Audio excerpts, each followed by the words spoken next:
ስጦታዎችን ለማወቅ የምታደርጉት ትልቁ ነገር ትኩረት ነው። የምህረት ወይም የመማር ወይም ሜርሲ የማድረግ ስጦታ ያላቸው ሰዎች ፓስተር እኮ ሆስፒታል ገባ ስትሏቸው ማልቀስ ይጀምራሉ። እነዚህ ሰዎች የምህረት ስጦታ ነው ያላቸው። ምንም ነገር ሲፈጠር ምህረት የሚያደርግ ልብ አላቸው። መራራት ማለት የምህረት ስጦታ ያላቸው ሰዎች የሌላው ሰው ፔን ወይም ስቃይ ይሰማቸዋል። የምትወስዱት ውሳኔ እናንተ ውስጥ ያለውን ስጦታ ውጤት ነው። የእናንተ ስራ ስጦታውን ተጠቅማችሁ ሰውየውን ለመርዳት መሞከር እንጂ እድሜ መቀጠል አይደለም። ማንም ሰው በህይወቱ ላይ ተጨንቆ በቀኖቹ ላይ አንድ ቀን መጨመር የሚችል የእናንተን ድርጊትና የእግዚአብሔርን ድርጊት ለያዩት። 20 ደቂቃ መጸለይ የማይችል ሰው ግን 20 ሰዓት ማውራት የሚችል ሰው እንዳይመስላችሁ። መንፈሳዊ የሆነ ሰው ቃላቶቹ ጥቂት ናቸው። ሞኝ አዋቂ ለመምሰል ብዙ ነው የሚያወራው። መንፈስ ቅዱስ ምን አይነት ስጦታው ነው እኔ ውስጥ ያስቀመጥከው? ስጦታውን እንድትገልጥልኝ እፈልጋለሁ። ደጋግማችሁ የምታደርጉት ደጋግማችሁ የምትሆኑት ባረጋችሁት ቁጥር ደስታ እንዲሰማችሁ የሚያደርግ ስታረጉት ደግሞ የማይደክማችሁ ስጦታ አለ። አሁን ይሄ ስጦታዎችን ለማወቅ የምታደርጉት ትልቁ ነገር ትኩረት ነው። እስኪ አሁን ራሳችሁ ላይ እስኪ ትኩረት አድርጉ። ምን ስታረጉ ነው ደስታ የሚሰማችሁ? ምን ስታረጉ ነው የማይደክማችሁ? ምን ስታረጉ ነው የበለጠ ኤነርጂ የምታገኙት? ምን ስታረጉ ነው የበለጠ ኤነርጂ የምታገኙት? ምን ስታደርጉ ነው የበለጠ ኤነርጂ የምታገኙት?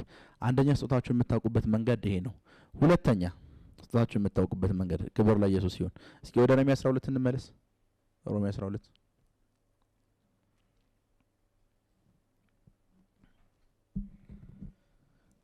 ሮሜ 12 እንደ ተሰጠንም ጸጋ ልዩ ልዩ ስጦታ አለን። ትንቢትም ቢሆን እንደ እምነታችን መጠን እንናገር። እሺ አገልግሎትም ቢሆን በአገልግሎታችን ትጋ፣ ማስተማርም ቢሆን በማስተማሩ ይትጋ። እሺ የሚመክርም ቢሆን በምክሩ ይትጋ፣ የሚሰጥ በልግስና ይስጥ፣ የሚምር በደስታ ይማር። በቃ አሁን ስጦታችሁን ለማወቅ ሁለተኛ የምታደርጉት ነገር አሁን ስጦታችሁን ለማወቅ የምነግራችሁ መንገዶች ሁለትና 3 መንገዶች ነው። አሁን ሁለተኛው መንገድ ልንገራችሁ። ሁለተኛው መንገድ ስነግራችሁ በጥያቄ ልጀምር። በጥያቄ መጀመርላችሁ ለምንድን ነው? ይሄንን ጥያቄ ስጠይቅ ቀጣይ የምትወስዱት እርምጃ ስጦታችሁ ምን እንደሆነ ይነግራችኋል። አንድ የምታመልኩበት ቤተክርስቲያን ውስጥ ያለ ፓስተር ታመመ ወይም መጋቢው ታመመ። የምታገለግሉበት ቤተክርስቲያን ውስጥ ያለ መጋቢ ነው። ሆስፒታል እንደገባ ሰማችሁ። ታሟል፣ ሆስፒታል ገብቷል። ቀጣይ የምትወስዱት እርምጃ ስጦታችሁን ይነግራችኋል። ምን ማለት ነው? ሆስፒታል እንደገባ ሰምታችኋል፣ ታማችኋል። የምህረት ወይም የመማር ወይም ሜርሲ የማድረግ ስጦታ ያላቸው ሰዎች ፓስተር እኮ ሆስፒታል ገባ ስትሏቸው ማልቀስ ይጀምራሉ። የምህረት ጊፍት ነው ያላቸው። ወይኔ ፓስተሪ፣ ወይኔ አስተማሪ፣ ወይኔ ይጀምራሉ። ማልቀስ፣ ሆዳቸው መባባት፣ ማልቀስ ይጀምራል። እነዚህ ሰዎች የምህረት ስጦታ ነው ያላቸው። ምንም ነገር ሲፈጠር ምህረት የሚያደርግ ልብ አላቸው። ምህረት የማድረግ ልብ ማለት ምን ማለት እንደሆነ ልንገራችሁ። ኢየሱስም እረኛ እንደሌላቸው በጎች አየና አዘነላቸው፣ ራራላቸው ይላል አይደል? መራራት ማለት የምህረት ስጦታ ያላቸው ሰዎች የሌላው ሰው ፔን ወይም ስቃይ ይሰማቸዋል። ፓስተር ታመመ ስትሏቸው ማልቀስ ይጀምራሉ። ምን የተሰማው ነው? ምኑን ያመመው? ከዛ ጣፊያውን ነው ያመመው ብትሏቸው ማለት ነው የእነሱን ጣፊያ ይሰማቸዋል። የጣፊያ ህመም እኮ ከባድ ነው ምናምን። ዶክተር ናችሁ ስትላቸው ዶክተር አይደለም። ዶክተር ናችሁ ስትላቸው አይደለም። ምን ያክል ጊዜ ሆነው የምህረት ስጦታ ያላቸው ሰዎች ዩሲ አሁን ቀጣይ ወሰዳችሁት እርምጃ ምንድነው? ፓስተር ታሟል። ቀጣይ ወሰዳችሁት እርምጃ ማልቀስ ከሆነ የምህረት ስጦታ ነው ያላችሁ። የምህረት ስጦታ ነው ያላችሁ። ሁለተኛ ፓስተር ታሟል። አንዳንዶቻችሁ ወዲያውኑ ማልቀስ ነው የሚጀምሩት። ሌሎቹስ ፓስተር ታመመ ስትሏቸው ቤቱ ልጆቹና ሚስቱ የሚበላ ነገር አላቸው ወይ ብሎ ይጠይቃል። ሌላው ታሟል ስትሉ ስንተኛ ቀኑን አይላችሁም። ታሟል ስትሉት ምንድነው ያመመው ብሎ እንኳን አይጠይቃችሁም። ሚስቱና ልጆቹ የሚበሉት ነገር አለው ይላችኋል። ይሄ ሰው ይጠየኛ አይደለም እንዴ? እንዴት አይጠይቀኝ ምናምን? ኖ ስጦታው ነው። የመስጠት ስጦታ ነው ያለው። የመስጠት ስጦታ ስላለው ፓስተር ታሟል ስትሉት ወዲያውኑ የሚታየው ነገር ፓስተር ነበር ቤተሰቦችን የሚመግበው የጎደለው ነገር አለ የሚል ይታየዋል። ወዲያውኑ ነው የሚለው ወደ ቤተሰቦችን የሚሄደው ወደ ቤተሰቦችን የሚሄደው ወደ ቤተሰቦችን የሚሄደው። ይሄ የምህረት ስጦታ ያላቸው ሰዎች ወዲያውኑ ማልቀስ ጀምረው ወደ ፓስተሩ ቤት ነው እየሮጡ የሚሄዱት፣ ወደ ሆስፒታሉ እየሮጡ የሚሄዱት። የመስጠት ስጦታ ያላቸው ሰዎች እሳ ፓስተር ታሟል። አሁን አንዳንድ ጊዜ ሶሻል ሚዲያ ላይ አይታችኋል። እከሌ ታመመ ሲባል ጎፈንድ ሚል ትዝ የሚላቸው ሰዎች አሉ። ማሰባሰብ፣ ለዛ ሰውዬ ስጦታ መስጠት። እነዛ ሰዎች እኮ ጊፍታቸው ነው ያ ስጦታን ይሰጣቸው። አሁን ምንድነው የታመመው? ወዴት ነው የታመመው? ምንድነው ምን አይደለም የሚል ህክምናው ስንት ብር ይፈጃል ይሏቸዋል። እና ሌላው ሰው ይመጣና ጸሎት አይሻልም ወይ ይላል። ለምን ላይክ ጸሎት ይሻላል ብለህ ካሰብክ ለምን አንተ ሄዳ አትጸልይም? አንዳንድ ሰው ይመጣና አሁን የዘንድሮ አገልጋይ ሌላ ክልል ሄዶ ለምን እንደሚያገለግል ይላል። ለምን አንተ ሄዳ አታገለግልም? እና እነዛ ሰዎች ስጦታ ሲያሰባስቡ ስትዋቸው አሁን ፓስተር ታሟል። አንዳንዶች ቤት ምን ጎደለ የሚሉት እዚህ ይላቸዋል። አንዳንዶች ህክምናው ምን ያክል ብር ወጪ ነው ያለው ብሎ ይጠይቋቸዋል። የህክምናውን ኤክስፔንስ ምን ለማድረግ ከቨር ለማድረግ የማይችሉ ከሆነ እንኳን ቸርች ውስጥ ያሉ ሰዎች ማስተባበር ይጀምራሉ። እከሌ 10 ሺህ ብር አምጣ፣ እከሌ 20 ሺህ ብር አምጣ፣ እከሌ 50 ሺህ ብር። ምንድነው ስላችሁ የፓስተር ነው የህክምና ወጪ መሸፈን አለብኝ፣ የቤት ኪራዩን መሸፈን አለብኝ። እነዚህ ሰዎች ምንድነው ያላቸው? መስጠት። ለዛ አሁን አንዳንዶቻችሁ ሆስፒታል አንድ ሰው ታሟል ተብሏችሁ ብር ትዝ አይላችሁ፣ መስጠት ትዝ አይላችሁ። ምክንያቱም ስጦታችሁ አይደለም፣ ስጦታችሁ ትዝ አይደለም፣ ስጦታችሁ አይደለም። ሶስተኛ ፓስተር ታሟል። ፓስተር ታሟል። አንዳንድ ሰዎች እንትን አይሏችሁ ፓስተር ታሟል ብላችሁ ስትነግራቸው ስልካቸውን ያነሳሉ። ስልካቸውን ያነሱና ባለቤቱ ጋር ይደውላሉ። ባለቤቱ ጋር ደውለው በአገልግሎት ውስጥ የሚያጋጥም ነገር ነው፣ ያጋንንት ፍላጻ ነው፣ እንጸልያለን፣ አንቺ መበርታት ነው ያለብሽ፣ አንቺ መድከም የለብሽም መምከር ይጀምራሉ። ምንድነው ያላቸው? እናንተ ላይክ ምክር ገንዘብ ይሆናል የምትሉት እናንተ ናችሁ። በሰውየው ምክር የምትናዱት እናንተ። ግን ሰውየው እኮ ምንድነው? ስጦታው ነው። የምክር ስጦታ ነው ያለው።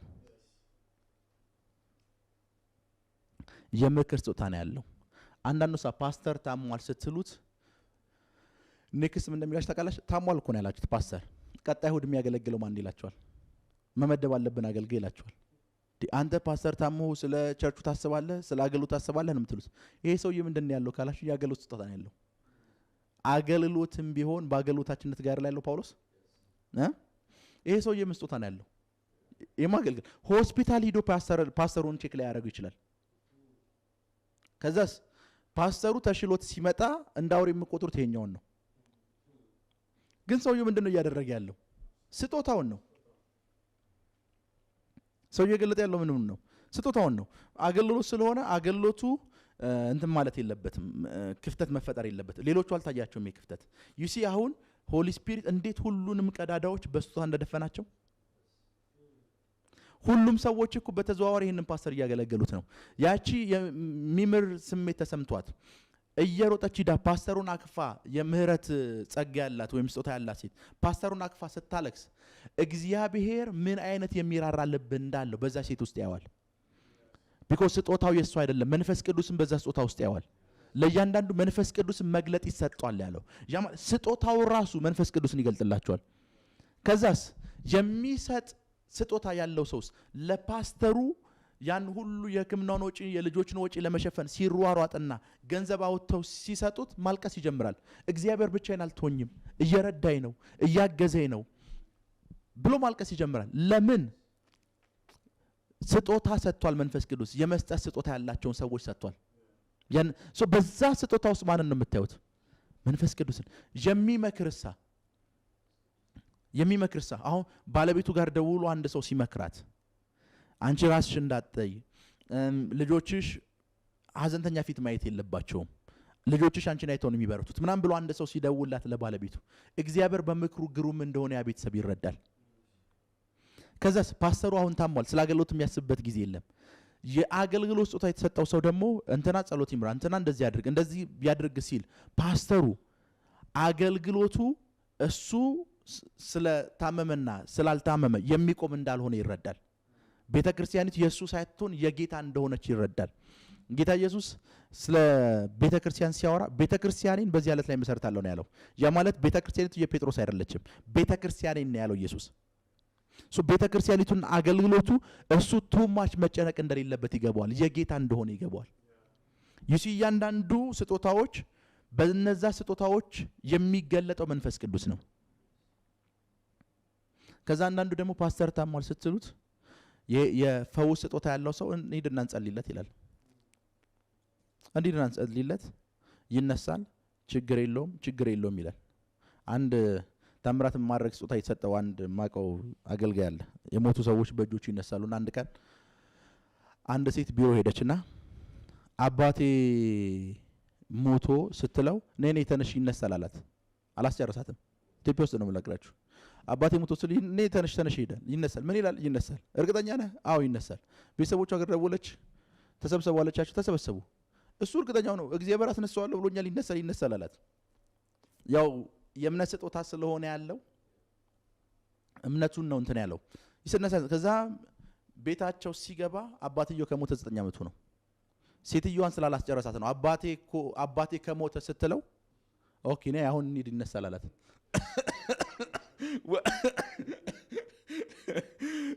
ልክ ዲያሎጉን ሲሰማ ስጦታው ነው ትዝ ያለው። ዲያሎጉ እዛ ሲሄዳለ 9 ዓመቱ ነው። ከዛ ከየት ነው ማስነሳው አልኩኛል። አላዛር እንኳን በአራተኛው ቀን የተነሳው ነው። 9 ዓመት የሞተ በህይወቴ እንደዛ ቀን ተሸማቀቅ ያላቅም አለ። በህይወቴ እንደዛ ዩሲ ወዲያውኑ ትዝ ያለው ምንድነው? ስጦታው። ፓስተር ታሟል ሲባል አንድ ሰው የፈውስ ስጦታ ያለው ቸርች ውስጥ ያለው ሰው ካለ ምንድነው የምትሉት? ይነሳል፣ ወደ አገልግሎት ይመለሳል። ለባለቤቱ እርግጠኛ ሆናችሁ ትደውላላችሁ። ሳምታይምስ አንድ ጥያቄ ልጠይቃችሁ።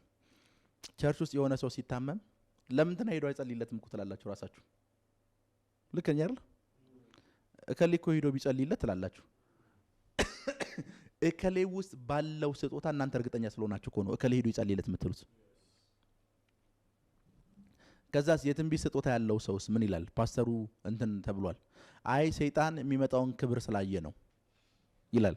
ገና ሰውየው ኃይለኛ አጣብቂኝ ውስጥ ነው ያለው። የሚመጣ ክብር አለች ቤተክርስቲያን ወደፊት ነው በኃይል የምትሄደው ይላል። ስጦታውን ነው። ኧረ ፓስተር ታሟል ምናምን ስትለው ነው ስጦታው ነው። እያንዳንዱ ችግር፣ እያንዳንዱ ፕሮብሌም ሲፈጠር፣ እያንዳንዱ ችግሮች ሲፈጠሩ የምትወስዷቸው አክሽኖች ወይ የምትወስዷቸው ውሳኔዎች እናንተ ውስጥ ያለውን ስጦታ በጋድ ይናገራሉ። ችግር ተፈጥሯል።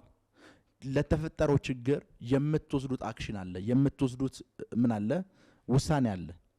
ያን ውሳኔ በደንብ ካጤናችሁት፣ ያንን ውሳኔ በደንብ ካያችሁት እመኑኝ ያ ውሳኔ የናንተ ውስጥ ያለው ስጦታ ውጤት ነው።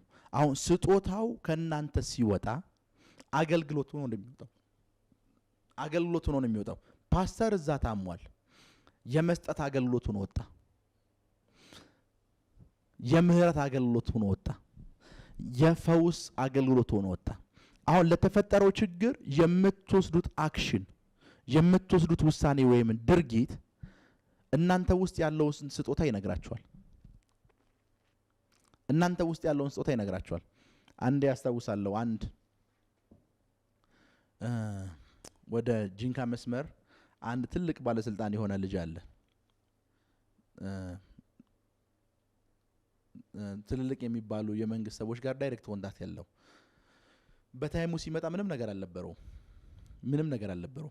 አባትየው እዚህ አፍንጫው ላይ ተሰካክቶለት ምግብ ከበላ ረጅም ጊዜ ሆኖት ነው የመጣው። ምግብ በልቶ ያቀም ፈሳሽ በሆነ ነገር ውስጥ ይገባለታል። በቃ አባትየው እንደዛ ነውና ከሆስፒታል ነው ይሞታል ሲባሉ ለምን አንሞክርም ብለው ይዘውት መጡ።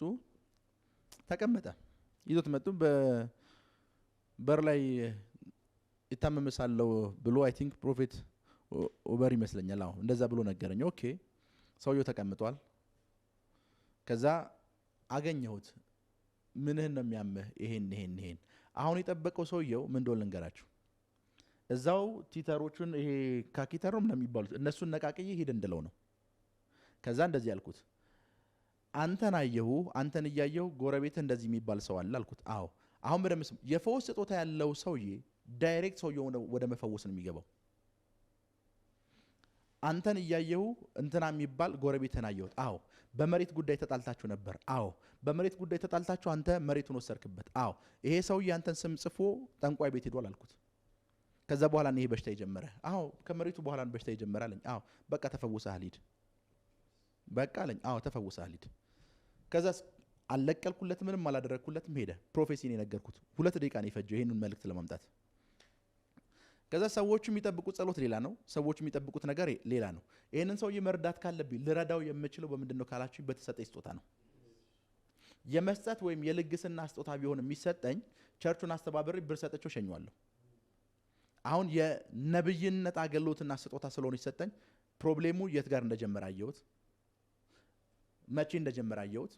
ደን በቃ ይሄ ድግምት ተሰብሯል ውሰዱት አልኩኝ። ወሰዱትና በቀጣዩ ቀን መጡ። በቀጣዩ ቀን ሲመጡ ምንድነው ልክ ከቸርች ይዘውት እንደወጡ ሰውየው ራበኝ አላቸው። ምግብ በልቶ ያውቅም። ምን ትበላለህ ሲሉት ጥብስ አቅርቡልኝ አለ። ጥርስ ለጨጓራው ከባድ ነው። በዚህ አይነት ህመም ውስጥ ጥብስ በላ፣ ክትፎ በሉት፣ አላመኑም። ሽሮ ደገሙለት። ከዛ ቸርች መጥቶ መሰከረ። ሰውየው ተፈወስኩ ብሎ ጤነኛ ሆኖ ሁሉም ነገር ተነቃቅሎለት አሁን ልጅየው ትልቅ ባለስልጣን ሆኗል። ልክ አባትየው ከተፈወሰ በኋላ አይ ቲንክ ጉባኤው ላይ ተነበይኩለት። አሁን ትልቅ ባለስልጣን ሆኗል። አባትየው ቶታሊ ተፈወሰ።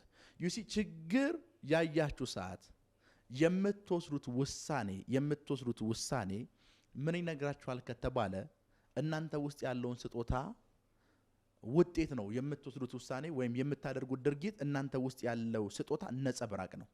ችግሩ ሲፈጠር ማለት ነው። እናንተ ችግሮች ሲፈጠሩ የሆኑ ነገሮች ሲያጋጥሙ የምትወስዱት ስጦታ ምንድን ነው? ለዛ ነው አሁን አንዳንዱ ሰው አበበ እኮ ታመመ ስትባሉ ለሕክምና ስንት ተጠየቅ ይላቸዋል። ይቺ በሽታው ትዝ አይለውም።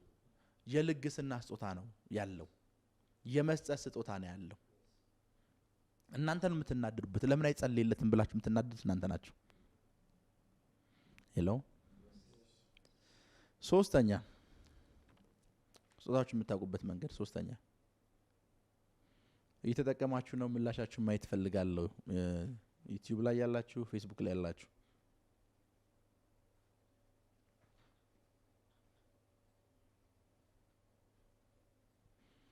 ምን ያህሎቻችሁ እየተጠቀማችሁ ነው?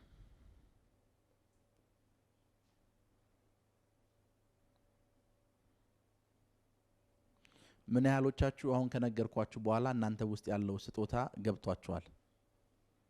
እናንተ ውስጥ ያለው ስጦታ ምን ያህሎቻችሁ ገብቷችኋል?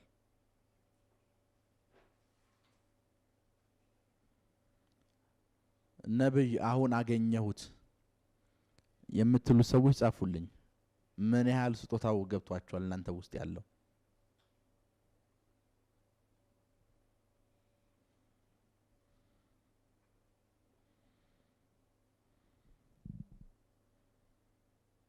ራሄል ዘላለም ነገ ነኝ። ነገ አዲስ አበባ አለው። አዲስ አበባ መጥቼ አጣሁ ነው የምትለኝ? አዎ 1 ወር ሙሉ አልነበርኩም። ነገ አለው የእህቶች ፕሮግራም አለ። ባለሽ ይዘሽ እንዳትመጪ፣ እህቶች ብቻ ነው የተባለው።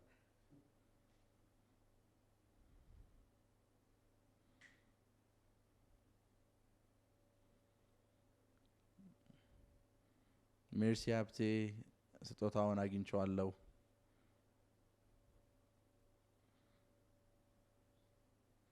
ሲሳይ ራሴን አገኘሁት። አብዮት አሁን ገብቶኛል እያለ ነው።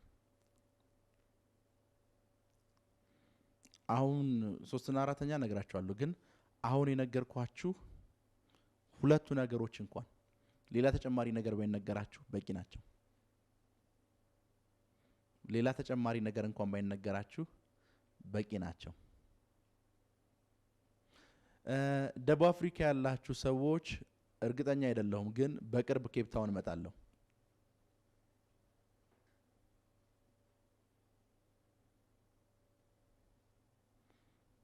ስጦታችሁን ያገኛችሁ ሰዎች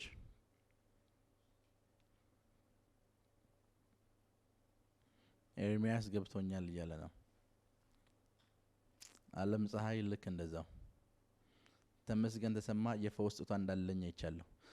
ባይዘው አሁን ባስተማርኳችሁ ትምህርት ስጦታችሁ ከገባችሁ ለስጦታችሁ ትልቁ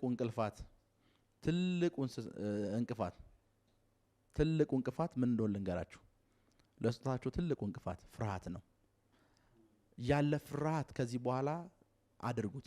ልክ እንትን ከሆነ የሚሰማችሁ ይሄ ሰው ታመመ ስትባሉ ጸሎት ከሆነ የሚሰማችሁ አድርጉት፣ እንዳትፈሩ። ደውላችሁ ጸልዩለት።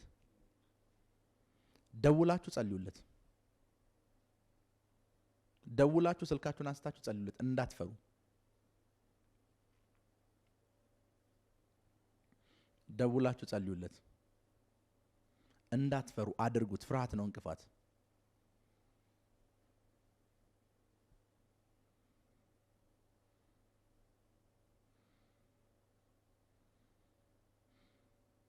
አድርጉት፣ እንዳትፈሩ። የስጦታችሁ ትልቁ እንቅፋትና ቀንበር ምንድነው ካላችሁኝ፣ ፍርሃት ነው።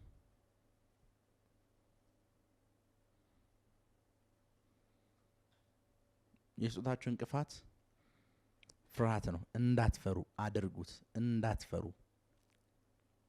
ፍርሃት እንዳይሰማችሁ። አንዳንድ ጊዜ ስጦታችሁን በምትገልጡበት ጊዜ ውስጥ ሰዎች ሊያሸማቅቋችሁ ይሞክራሉ።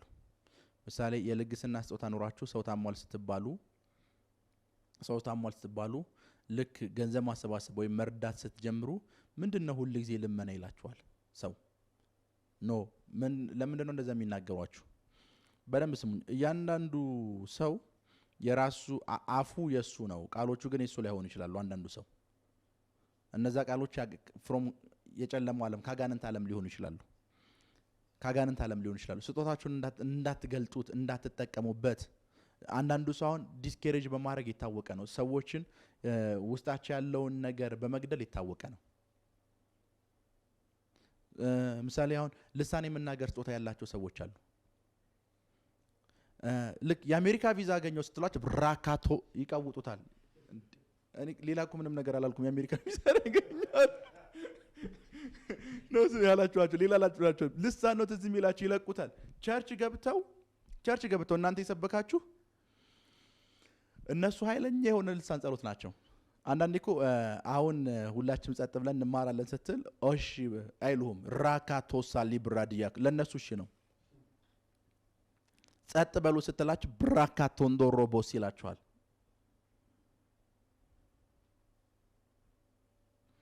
ፍርሃትን ስበሩት ብያቸዋለሁ። ፍርሃትን ስበሩት።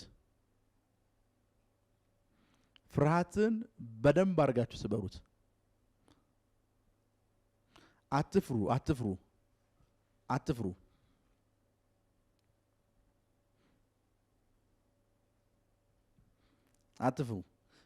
እንዳትፈሩ አንድ ቲፕ ልንገራችሁ።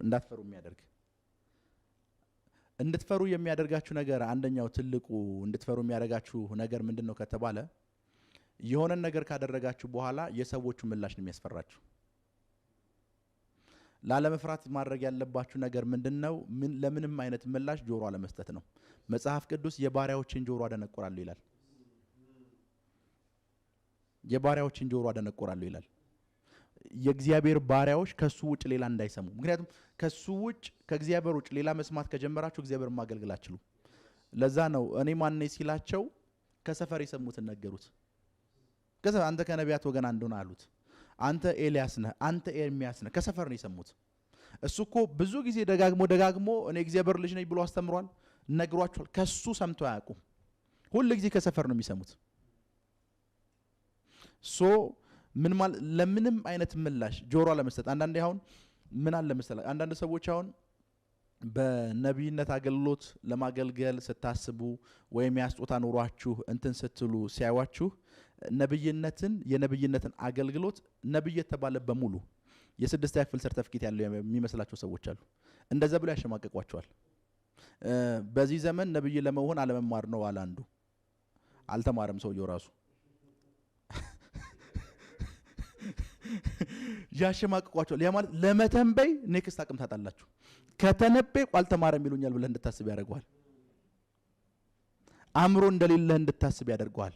እነዚህ ሰዎች ምናልባት ጥሩ አስተማሪዎች ሊሆኑ ይችላሉ፣ ግን አንዳንዴ ደግሞ የሚናገሯቸውን ንግግሮች መቆጣጠር ስለማይችሉ የብዙ ሰዎችን ጸጋና ኃይል ይገላሉ፣ የብዙ ሰዎችን ስጦታ ይቀብራሉ። እግዚአብሔር ሰዎች ከሆናችሁ ለንግግሮቻችሁ ተጠንቀቁ። ለንግግሮቻችሁ ተጠንቀቁ። ለንግግሮቻችሁ በጣም መጠንቀቅ አለባችሁ። እየተነበይኩ ነው። ሲቪል ኢንጂነሪንግ ዲግሪ አለኝ። መንፈሳዊ አባቴ እየተነበየ ነው። እንግሊዝ ውስጥ የሁለት ዩኒቨርሲቲዎች ሌክቸር ነበር። ማስተርስ አለው። ፒኤችዲውን የተማረ ነው። የምንተነበየው 3ኛ ክፍል ሰርተፍኬት ይዘን አይደለም። በህይወታችሁ ላይ የምንናገረው እንደዛ ሆኖ አይደለም። ላይክ አንዳንድ ሰዎች እንደሚያወሩት አይደለም። ክብር ለኢየሱስ ይሁን።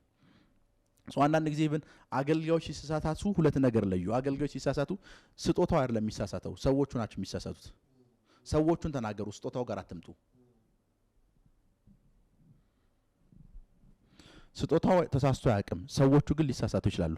አንዳንድ ጊዜ አንዳንድ ሰው አሁን ስጦታው ሳይኖረው ስጦታው እንዳላስመስሎ በሚያደርጋቸው አንዳንድ ተውኔቶችና ድርጊቶች አንዳንድ ሰው ስጦታውን እንዲጠላው ይሆናል።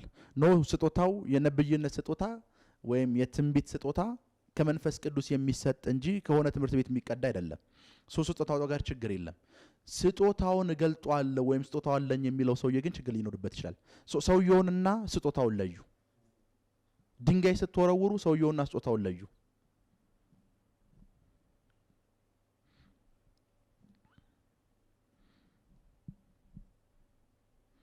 ክብር ለኢየሱስ ይሁንና አንዳንድ ጊዜ እንደዚህ አይነት ወሬዎችን ስትሰሙ ጆሮ አትስጡና ፍርሃትን ለመስበር ትክክለኛው ቁልፍ ምላሽ አለመጠበቅ ነው።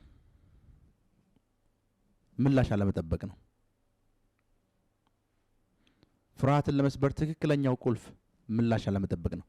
ሁለተኛ ፍርሃትን ከህይወታችሁ ላይ ለመስበር ሁለተኛው ትልቁ ቁልፍ ውጤት አለመጠበቅ ነው። ዩሲ አንዳንድ ጊዜ ስጦታዎችን በምትገልጡበት ሰዓት እናንተን ድርጊት ነው የምታደርጉት። ምሳሌ የሆነ የእናንተ የምታውቁት አገልጋይ ታመመ፣ ለሕክምና ወጪ ማዋጣት አለብን አላችሁ። እናንተ የልግስና ስጦታ አላችሁ፣ እያዋጣችሁትለት እያለ በ3ኛው ቀን ሞተ። እናንተ አልገደላችሁትም። እናንተ ማድረግ የምትፈልጉትን ነገርና ስጦታውን ተጠቅማችሁ ቤተሰቡን ለመርዳት እሱን ለመርዳት የሕክምናን ወጪ ለማድረግ የሆነ ነገር ሞክራችኋል፣ የሆነ መንገድ ሄዳችኋል። የዚህን ሰውዬ ህይወት ማስቀጠል ግን የእናንተ ስራ አይደለም። የዚህን ሰውዬ ህይወት የማስቀጠል ስራው የጌታ ነው። ልክ የሆነ ሰው የታመመ ስትባል የፈውስ ስጦታ እንዳለባችሁ ታውቃላችሁ። ሂዳችሁ ትጸልዩለታላችሁ። በጌታ በኢየሱስ ስም ተነስ፣ እጆቼን እጭናለሁ፣ ድውያን ይፈወሳሉ ይላል እግዚአብሔር ቃል ብላችሁ ጸልዩለታላችሁ። በቀጣዩ ቀን ይሞታል። የእናንተ ስራ ስጦታውን ተጠቅማችሁ ሰውየውን ለመርዳት መሞከር እንጂ እድሜ መቀጠል አይደለም። ማንም ሰው በህይወቱ ላይ ተጨንቆ በቀኖቹ ላይ አንድ ቀን መጨመር የሚችል የለም። የእናንተን ድርጊትና የእግዚአብሔርን ድርጊት ለያዩት። እግዚአብሔርን ድርጊት እንደምታረጉ አስባችሁና አምናችሁ የምትንቀሳቀሱ ከሆነ ፍርሃት እናንተ ህይወት ውስጥ ይወለዳል። ባይሆንስ የሚል ፍርሃት። ልክ የሆነ ሰው ታመመ ስትሉኝ እንጸልይ ስል የኔ ስራ የመጸለይ ስራ ነው። የመፈወስ ስራ የጌታ ነው። ነፃ የማውጣት ስራ የጌታ ነው። የሞተውን የማስነሳት ስራ የጌታ ነው። የሞተውን የማስነሳት ስራ የጌታ ነው። ክብር ለኢየሱስ ይሁን። ፍርሃትን ለመስበር ሁለት ነገሮች ተጠቀሙ። የጌታ የሆነውን ነገር እናንተ እንደምታደርጉት እንዳታስቡ። የእናንተን ነገር ብቻ አድርጉ። ከዚህ ሰዎች አበበ እኮ ከጸለየለት በኋላ ነው የሞተው ይላቸዋል። አበበ ገደለው ለማለት ፈልገው ማለት ነው። አበበ ቀጣይ ቀን እንዳይጸልይ አበበ ውስጥ ያለውን ነገር ለመግደል አበበ ከጸለየ በኋላ ነው የሞተው። በኩላሊት በሽታ ነው የሞተው እንኳን አይሏችሁም። ዶክተሩን ስትጠይቁት በኩላሊት በሽታ ነው የሞተው ይላቸዋል። ቸርች ውስጥ ያሉ ደግሞ አንዳንድ ሰዎችን ስጠይቋቸው ምንድን ነው ይሏቸዋል። ብዙ ጊዜ ጭንቃል እናገራለሁ። ጥቅስ የሚጠቅሱ ሰዎች በሙሉ መንፈሳዊ አይደሉም። መጽሐፍ ቅዱስ ከዘፍጥረት እስከ ራእይ የሚያውቁ ሰዎች በሙሉ መንፈሳዊ አይደሉም። እመኑኝ፣ ቴዎሎጂ ትምህርት ቤት ገብተው የተማሩ በሙሉ መንፈሳዊ አይደሉም። ሁሉም መንፈሳዊ አይደሉም እያልኳቸው አይደለም። አንድ ሰው ቴዎሎጂ ተምሯል ማለት መንፈሳዊ ነው ማለት አይደለም። የመንፈሳዊነት መለኪያው ያ አይደለም። በፍጹም እንደዛም ሆኖ አያውቁም። እናንተ አንደኛ ጴጥሮስን ክፈትልኝ ስለሚሉ መንፈሳዊ ይመስላችኋል። የሆነን ሰው ለመቃወም አይ የእግዚአብሔር ቃል እንደዛ አይልም ሁለተኛ ነገሥት ብለው ስለሚናገሩ መንፈሳዊ ይመስላችኋል። እቺን ምሳሌ ብዙ ጊዜ ደጋግማታለሁ። ስቴዲየም የገባ በሙሉ ኳስ ተጫዋች አይደለም። አንዳንዱ ተመልካች ነው። አንዳንዱ ሌላው ጎል ሲያገባ ምንድነው አጨብጫቢ ነው። አንዳንዱ ደግሞ ሌላው ጎል ሲያገባ የሚናደድ ነው። ምሳሌ ባርሳና ሪያል ማድሪድ የሚባል ቡድን እየተጫወቱ ከሆነ የማድሪድ ደጋፊ ማድሪድ ሲያገባ የሚያጨበጭብ ነው። የማድሪድ ተጫዋች ደግሞ ሲያገባ የሚናደድ እዛው ስቴዲየም ውስጥ ደግሞ ያለ ሌላ ሰው አለ። ለዛ እናንተ መተንበይ ስትጀምሩ የሚናደድ ሰው ከውጭ እንዳትጠብቁ እዛው ውስጥ አለ። እናንተ ጎል ስታገቡ የሚናደድ እዛው ውስጥ አለ። እዛው ውጭ አይደለም ያለው፣ እዛው ስቴዲየም ውስጥ ነው ያለው። እናንተ ኳስ ስቱ የሚሳደብ እዛው ስቴዲየም ውስጥ ነው ያለው። ምን ሁለት ግራግር ይላችኋል ልክ ጎሉን ስስቱት የሚሰርባችሁ ኤቭሪቲንግ የሚላችሁ ያለው ከስቴዲየም ውጭ አይደለም፣ ስቴዲየም ውስጥ ነው። ቸርች ውስጥም ልክ እንደዛው ነው። የሚሰርባችሁን ሰው የምታገኙት እዛው ውስጥ ነው። ቸርች ውስጥ ያለ ሰው በሙሉ መንፈሳዊ አይደለም። ጥቂት መንፈሳዊ ነው ያሉት። አስቡት ስቴዲየም አይ ቲንክ ትልልቅ የሚባሉት ስቴዲየሞች ከ60 ሺህ ህዝብ በላይ ይይዛሉ። ትልቅ የሚባሉ ሰዎች ስቴዲየሞች አንዳንዶች 90 ሺህ 80 ሺህ ይዛሉ። አስቡት 80 ሺህ ህዝብ ያለበት ስቴዲየም ውስጥ ኳስ የሚጫወቱት 22 ሰዎች ናቸው። ሌላው ተመልካች ነው። ቸርች ውስጥ ብትመጡ ልክ እንደዛው ነው። 4000 እና 3000 የተሰበሰበበት ስፍራ ላይ መንፈሳዊ የሆኑት 30 ሰዎች ሊሆኑ ይችላሉ። መንፈሳዊ የሆኑት 20ዎቹ ሊሆኑ ይችላሉ። አንዳንዱ አጨብጫቢ ነው። አንዳንዶቹ ደግሞ ኳስ ስታችኋል ብሎ ለመሳደብ እንትን የሚል ነው። ኳስ ስታችኋል ብሎ ለመሳደብ ምንም የሚሞክር ነው። ክብር ለኢየሱስ ይሁን። ክብር ለኢየሱስ ይሁን። ለዛ አንዳንድ ጊዜ ምን እንደሚያጋጥም ልንገራችሁ። አንድ ጊዜ አንድ የእግር ኳስ ትንታኔ የሚሰጥ የቢቢሲ ጋዜጠኛ ነበር እና ይሄ የእግር ኳስ ትንታኔ የሚሰጠው የቢቢሲ ጋዜጠኛ ሁሉ ጊዜ ተጫዋቾችን በመስደብ ነው የሚታወቀው። ይሄ ተጫዋች ከክለቡ መባረር አለበት፣ በትክክል አይጫወትም ይላል እና አንድ ቀን የቻሪቲ ጌም ወይም የእርዳታ ማሰባሰቢያ ጌም ተባለና ይሄ የበፊት ተጫዋቾች እና ጋዜጠኞች እንዲጫወቱ ተደረገ።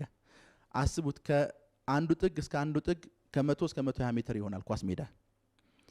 ለ20 ደቂቃ ከአንዱ ጥግ እስከ አንዱ ጥግ መሮጥ ከበደው።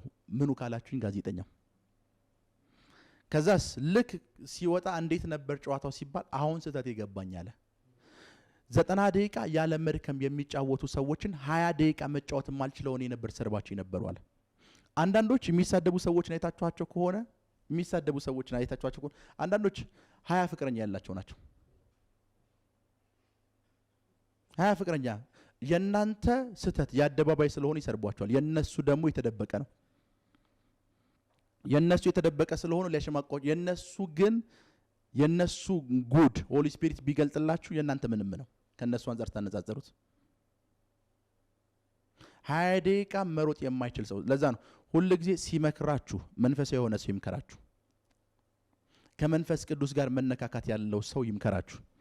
ስልኩን ከፍቶ ጧት 4 ሰዓት ላይቭ ገብቶ ማታ 2 ሰዓት ኮይን ለቅሞና አበባ ለቅሞ የሚወጣ ሰው እንዳይመክራችሁ። እንደዚህ አይነት ሰው ይመክራችሁ ከሆነ ከባድ የሆነ መንፈሳዊ ውድቀት ውስጥ ናችሁ። 20 ደቂቃ መጸለይ የማይችል ሰው ግን 20 ሰዓት ማውራት የሚችል ሰው እንዳይመክራችሁ። በዚሁ አጋጣሚ መንፈሳዊ የሆነ ሰው ቃላቶቹ ጥቂት ናቸው። ለዛ ሞኝ አዋቂ ለመምሰል ብዙ ነው የሚያወራው። መጽሐፍ ቅዱስ ምን ይላል? ሞኝ ያወራ ሰዓት አዋቂ ይመስላል ይላል። መንፈሳዊ የሆኑ ሰዎች ይምከራችሁ። ከመንፈስ ቅዱስ ጋር መነካካት ያላችሁ ይምከራችሁ። ጌታን በጥቅስ ሳይሆን በህይወታቸው የሚያውቁ ሰዎች ይምከሯችሁ። በጥቅስ አይደለም፣ በህይወታቸው የሚያውቁ ሰዎች ይምከራችሁ። የእግዚአብሔርን ቃል እናንተን ለማቃናት እንጂ እናንተን ለመስበር የማይጠቀሙ ሰዎች እንዲመክሯችሁ ፍቀዱላቸው። እናንተን ለመስበር የማይሞክሩ ሰዎች ይምከሯችሁ። ክብር ለኢየሱስ ይሁን። ሶስተኛው ስጦታዎችን የምታውቁበት መንገድ ሶስተኛው አይ ቲንክ 2 ነው አይደል? እስካሁን የተነጋገርነው ሶስተኛው ስጦታዎችን ከምታውቁበት መንገድ መካከል ሶስተኛው እናንተ በሰጣችሁ ስጦታ ወደሚያገለግል ሰው ሁሉ ጊዜ ልባችሁ ይሳባል። ልባችሁ ይሳባል ምን ማለት ነው? ልባችሁ የሚሳብበትን ስፍራ እስኪዩት። የዝማሬ ስጦታ ያላቸው ሰዎች ከጧት 4 ሰዓት እስከ ማታ 10 ሰዓት ተንበያችሁ በትንቢቱ አይደነቁ። በየመሃሉ ሲገባ በነበረው ዘማሪ ድምጽ አስተያየት ነው የሚሰጡት። ወይ በየመሃሉ እየገባ የነበረው ዘማሪ ከዚህ ትንቢት ጋር እቺን መዝሙር ቢያስኪዳት ይሏቸዋል። ለምን? የሚሳቡት ወደ ትንቢቱ አይደለም፣ የሚሳቡት ወደ ተሰጣቸው ስጦታ ነው። ሄሎ ሁሉ ጊዜ ልባችሁ የሚሳቡ። ለዛ ነው የነብይነትና የትንቢት ስጦታ ሲኖራችሁ ልባችሁ የሚሳበው ያ ስጦታ ወዳለው ሰው ነው። ልባችሁ የሚሰባችሁ ስጦታ ወዳለበት ስፍራ ነው።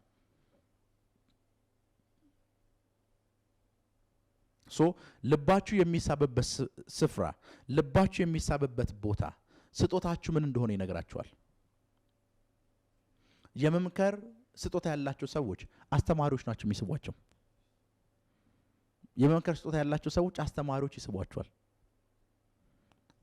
ይስቧቸዋል። የልግስና ስጦታ ያላቸው ሰዎች ካንተ ፕሮግራም በላይ የመቄዶንያ ፕሮግራም ያስደስታቸዋል። ልክ 20 ወይ ወደ 200 ቪዲዮ ለቅቄ ከ200 ቪዲዮ መካከል የትኛው ባረካችሁ ብትላቸው ወደ ደብረ ብርሃን ሄደን በእያንዳንዱ ቤት እርዳታ የሰጠንበትና በየወሩ ምረዳቸው 40 ሰዎችን ታሪክ ስናገር በዛ ልባቸው ይነካል። ሌላው ትምህርት አለካቸው። ወደ ስጦታቸው ነው የሚሳቡት። ወደ ስጦታቸው ነው የሚሳቡት። ወደ ስጦታቸው ነው የሚሳቡት።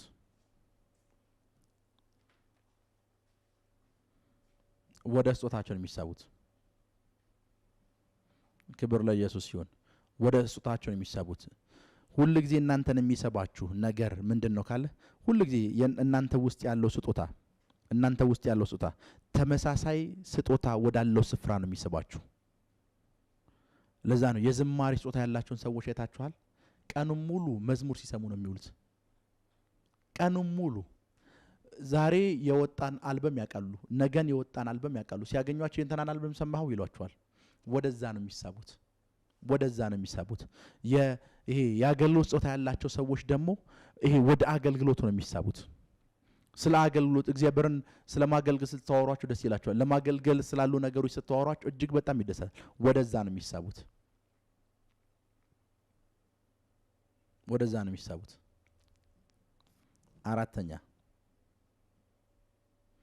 አራተኛ የአንደኛ ቆሮንቶስን ጥቅስ መልሰው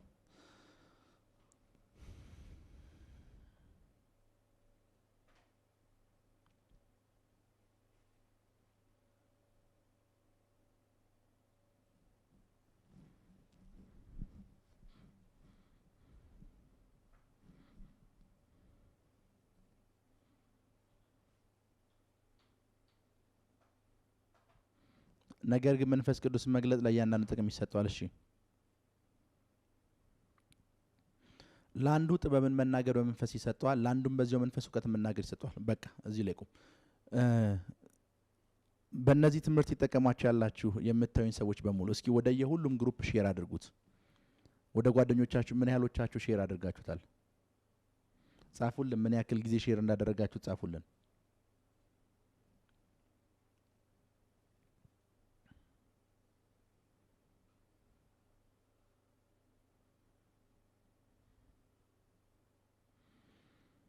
ለአንዱ ይላል ጥበብን መናገር በመንፈስ ይሰጠዋል። እንደዚሁ ለአንዱ ጥበብን መናገር በመንፈስ ይሰጠዋል። ክብር ለኢየሱስ ይሁን። አሁን ያነበብነው የእግዚአብሔር ቃል ውስጥ አንደኛ ቆሮንቶስ ምዕራፍ 12 ቁጥር 8 ላይ ለአንዱ ጥበብን መናገር በምን ይሰጠዋል?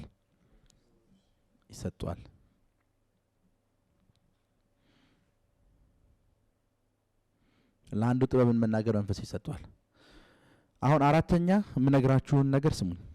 አራተኛ መንፈስ ቅዱስ ከሆነ ስጦታውን ይሰጣችሁ፣ ስጦታውን በሚሰጥበት ሂደት ውስጥ ሳምታይምስ እንደተቀበላችሁ ላታውቁ ትችላላችሁ። አንዳንድ ጊዜ እንደተቀበላችሁት ላታውቁ ትችላላችሁ።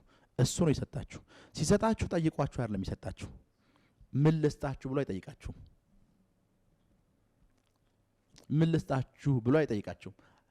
በዚህ ቀን ነው የምሰጣችሁ ብሎ አይሰጣችሁም። sometimes መቼ እንደሰጣችሁ እንኳን አታውቁም። እንዴት እንደሰጣችሁ አታውቁም። ሶ መንፈስ ቅዱስ ይሄንን ስጦታ በሚሰጥበት ጊዜ ውስጥ ከናንተ ዕውቅና ውጭ ነው ይሄንን ስጦታ የሚሰጣችሁ። እናንተን አልጠየቃችሁም። ምን አይነት ስጦታ ብሎ ልስጣችሁ ብሎ አላማከራችሁም። ምን አይነት ስጦታ ልስጥ ብሎ አላማከራችሁም። ምን አይነት ስጦታ ልስጣችሁ ብሎ ካላማከራችሁ እናንተን ምን አይነት ስጦታ ልስጣችሁ ብሎ ሳያማከራችሁ የሰጣችሁ መቼ እንደሚሰጣችሁ ሳይነግራችሁ የሰጣችሁ ያ ማለት ስጦታውን የሰጣችሁ አካል መንፈስ ቅዱስ ነው ማለት ነው። እሱ ነው የሰጣችሁ ስጦታውን። መንፈስ ቅዱስ ከሆነ ስጦታውን የሰጣችሁ ማድረግ ያለባችሁ አራተኛ ነገር ምንድነው? እሱኑ ራሱኑ ምንድነው የሰጠኝ ብላችሁ ጠይቁት። እሱን ራሱን ምንድነው የሰጠኝ ብላችሁ ጠይቁት።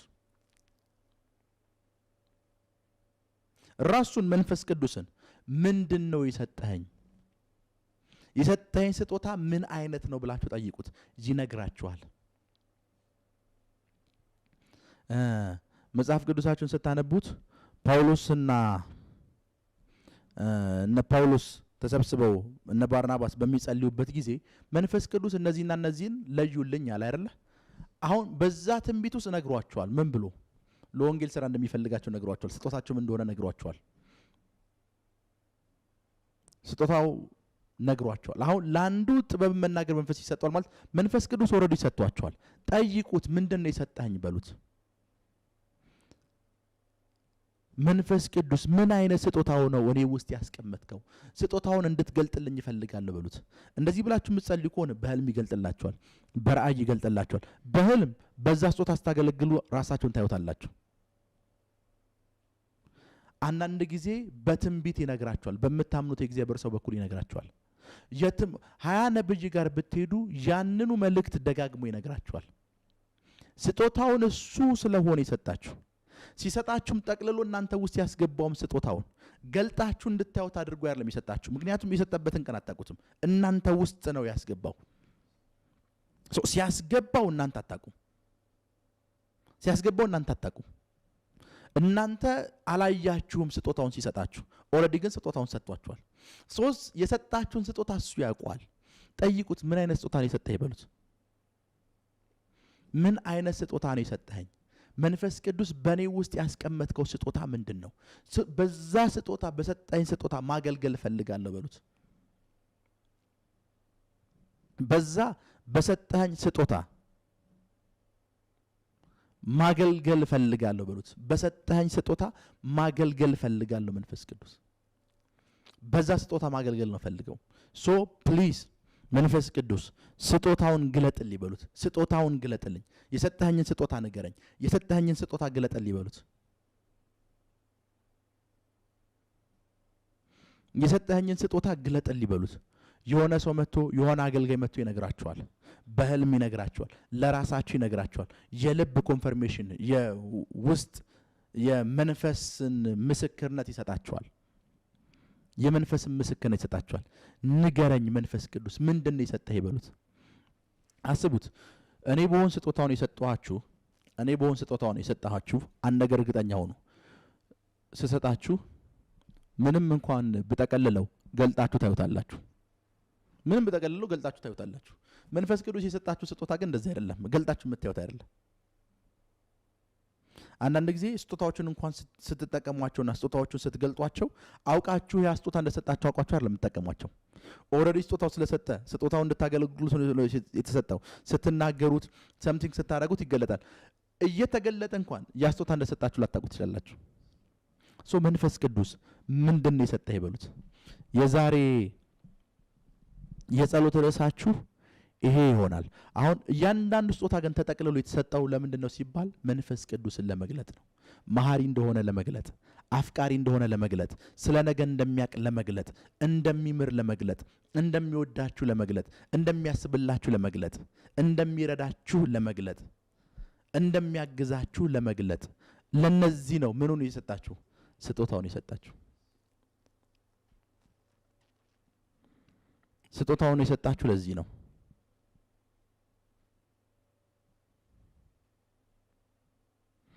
ስጦታውን የሰጣችሁ ለዚህ ነው። ስጦታውን የሰጣችሁ ለዚህ ነው።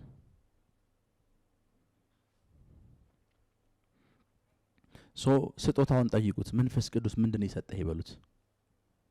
መንፈስ ቅዱስ የሰጠህ ስጦታ ምንድነው? አሁን አንደኛ ላይ በነገርኳችሁ፣ ሁለተኛ ላይ በነገርኳችሁ፣ ሶስተኛ ላይ በነገርኳችሁ መንገድ ስጦታዎቹን ካላወቃችሁት በአራተኛው ታውቁታላችሁ።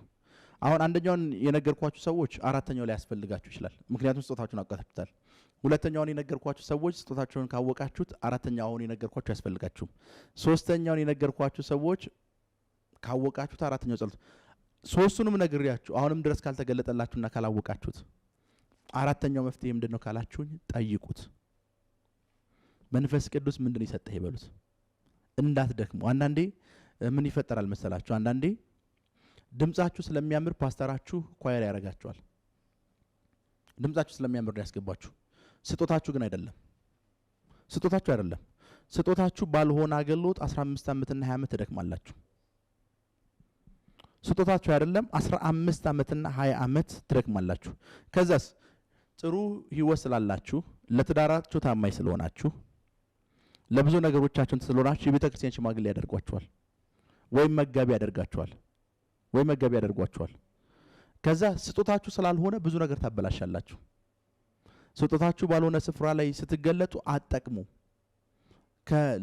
ከምታለሙት ይልቅ የምታጠፉት ነገር ይበልጣል። ለዛ ነው ብዙ ሰው ያለ ስጦታው በቃ ቸርች ታይና ይሄንን አድርግ ብላ ሰጥቷለች። ይሄን አድርግ። አሁን የትንቢት ስጦታ ያለውን ሰው ወንጌላዊ ታደርገዋለች፣ ወይም ትንቢት ስጦታ ያለውን ሰው መጋቢ ታደርገዋለች። ደን ከስጦታው ጋር ስለማይገናኝ ስጦታውን ስለማይገልጠው ከሚያለጠፋው ይልቅ፣ ምክንያቱም ፓስተርነት በውስጡ የለም፣ መጋቢነት በውስጡ የለም፣ ወንጌላዊነት በውስጡ የለም። በውስጡ የሌለውን ነገር ነው ሁን እያላችሁ ያላችሁት። ያ ማለት ዶክተርን ህንጻ ካልሰራህ እያላችሁ እንደመጠየቅ ማለት ነው። የህክምናን የሚሰራን ሰው ላይክ መሳሪያ ካልሰራ ብላችሁ እንደመጠየቅ ነው። ደን ብዙ ነገር ያበላሻል። ብዙ ነገር ያበላሻል። ብዙ ነገር ያበላሻል። ብዙ ነገር ያበላሻል። አንዳንድ ጊዜ ሐኪም ስለጎደለ ምንም አይነት ስለ ህክምና እውቀት ሳይኖራቸው ሐኪም የሆኑ ሰዎች አጋጥሟቸው ያውቃሉ? ምንም እኮ የሚያውቁት ነገር የለም። እና እነሱ 2 በሽተኛ ይፈወስላቸው 200 ሰው ግን ገለዋል። ምክንያቱም ያለ ቦታቸው ያለ ስጦታቸው እዛ ውስጥ የገቡት። ለዛ ነው ቸርች ውስጥ ብዙ ጊዜ ግርግር የሚፈጠረው። ምንድነው ቸርች ውስጥ ግርግር የሚፈጠረው ሰው ምንም አይነት ስጦታ የሌለውን ሰው መሪ ያደርጉታል። ምንም አይነት ስጦታ የሌለውን ስላችሁ የመሪነት ስጦታ የሌለውን ሰው ምን ያደርጉታል? መሪ ያደርጉታል። የቤተክርስቲያኑ መሪ ያደርጉታል፣ ወይም ቤተክርስቲያን ውስጥ ትልቅ ስፍራ ይሰጡታል። ቤተክርስቲያኒቷ የስጦታ አጠቃቀም ችግር ስላለባት፣ አሁን የቆሮንቶስ ቤተክርስቲያን ትልቁ ችግሯም እንደነበር ታውቃላችሁ። የቆሮንቶስ ቤተክርስቲያን ጳውሎስ ስጦታው እንዴት እንደሚጠቀሙት ይነግራቸው ነበር። ልሳን ስትናገሩ በዚህ ሰዓት ተናገሩ፣ በዚህ ሰዓት አትናገሩ፣ በዚህ ጊዜ ተናገሩ፣ በዚህ ጊዜ አትናገሩ፣ በእንደዚህ አይነት ስፍራ ተናገሩ፣ በእንደዚህ አይነት ስፍራ አትናገሩ፣ ትንቢት ስትናገሩ በዚህ ጊዜ ተናገሩ፣ በዚህ ጊዜ አትናገሩ። የቆሮንቶስ ቤተክርስቲያን ችግሯ የጸጋ ስጦታ አጠቃቀም ችግር ነው፣ ከህይወት ችግር ውጭ ማለት እና ብትንትኗን የወጣው መጨረሻ ላይ ብትንትኗን የወጣው ቸርች ውስጥ ብዙ ሜሳፖች የሚፈጠሩት ከዚህ የተነሳ ነው። ብዙ ሜሳፖች የሚፈጠሩት ትዕግስት የሌለውን ሰው የ2 ደቂቃ ትዕግስት የሌለውን ሰው አሸር እናደርገዋለን ወይ ቤተክርስቲያን ዲያቆን እናደርገዋለን።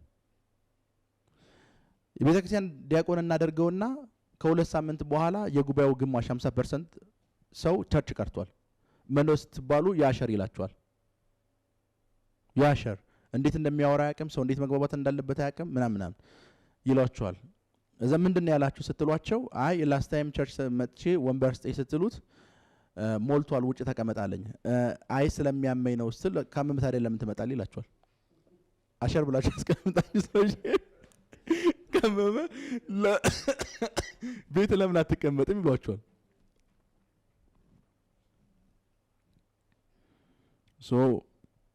ስጦታችሁን በምትጠቀሙበት ሰዓት ለብዙ ሰው መፍትሄ ትሆናላችሁ። ለብዙ ሰው የመባረክ ነፃ የመውጣት ታሪክ የመቀየር ምክንያት ትሆናላችሁ። ምን ስታረጉ? ስጦታችሁን ስትጠቀሙ ስጦታችሁን ስትጠቀሙ ስጦታችሁን ስትጠቀሙ ስጦታችሁን ስትጠቀሙ ስጦታችሁን ስትጠቀሙ ቸርቻችሁ ውስጥ ወይ ያላችሁበት ቤተክርስቲያን ውስጥ ብዙ ችግሮች ካሉ እመኑኝ አብዛኞቹ ችግሮች ምንጫቸው ያለ ስጦታቸው በዛ ስጦታ እንዲያገለግሉ በተቀመጡ ሰዎች ምክንያት ነው። ምኑ የተፈጠረው እንትኑ የተፈጠረው ሚሳፑ የተፈጠረው የልግስና ስጦታ ያለውን ሰው የጸሎት ህብረት እንዲመራ ካደረጋችሁት ህብረቱን ወደ ቻሪቲ ነው የሚቀይረው። በየቀኑ እንትና ታመመ ብሎ ይነግራችኋል። ቀጣይ ቀን ይመጣና ለእንትና ለምን ገንዘብ አናዋጣም ይላችሁ። ጸሎት ነው ወይስ ቻሪቲ ነው ትላላችሁ?